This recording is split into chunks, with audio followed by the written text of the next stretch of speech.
मुलुंडमध्ये शिवसैनिकांनी किरीट सोमय्यांना धक्काबुक्की केल्याचा प्रकार घडला। यावेळी शिवसेना आणि भाजपचे कार्यकर्ते एकमेकात भिडले। रावण दहनाच्या कार्यक्रमादरम्यान हा प्रकार घडला। मुंबई महानगरपालिकेच्या माफिया रावण दहनाचा कार्यक्रम सोमय्यांनी आयोजित केला होता। या प्रकाराने चिडलेल्या शिवसैनिकांनी तिथे जाऊन सोमय्यांना याचा जाब विचारला। तसंच भाजप कार्यकर्त्यांना जोरदार धक्काबुक्की केली।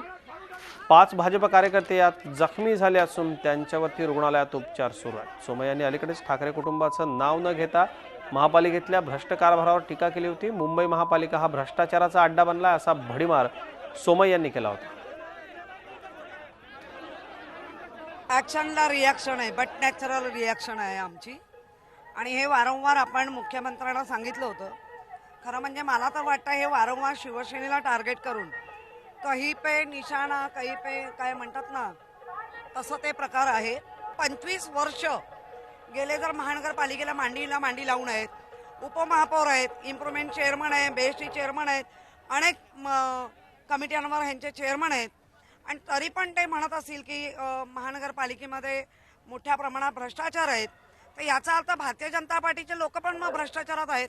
पूर्ण भारतीय जनता पार्टीमध्ये एकच बुद्धिवंत म्हणजे किरकिर सोमय्या। आता यापुढेही अशाच पद्धतीने उत्तर दिलं जाणार। अंगार आले तर घेणार शिंगावर। किरीट सोमय्यांच्या कार्यक्रमावर हल्लाबोल करणाऱ्या शिवसैनिकांच्या प्रतिक्रिया पाहू। आमचे काही वरिष्ठ मंडळी, आम्ही शिवसैनिक त्या ठिकाणी त्याला विनंती करायला गेलो, त्याला सांगायला गेलो की बाबा रे, आपण दोघे सत्तेमध्ये असताना तू असा काय प्रकार करतोस, काय लावलेस काय। त्याच दरम्यान त्याच्या कार्यकर्त्यांनी आमच्या काही सैनिकांवरती हल्ला केला। आणि मग शिवसैनिक बाळासाहेबांचा कडवा शिवसैनिक आहे, तो कुणाचे असे हल्ले सहन करणारा शिवसैनिक नाही आहे। मग जशाच तसं उत्तर देऊन किरीट सोमय्याला सळो की पळो केलं। अंगावर आल्यानंतर शिंगावर घेतल्याशिवाय राहत नाही। बाळासाहेबांनी नेहमीच आम्हाला शिकवण दिलेली आहे सगळ्यांना की अंगावर आलं तर शिंगावर घेतल्याशिवाय मग त्याचे काही परिणाम होत। तर आम्ही याच्यापुढे नौटंकीपणा ह्याचा सहन करणार नाही। जसाच तसं उत्तर याच्यापुढे पण दिलं जाईल।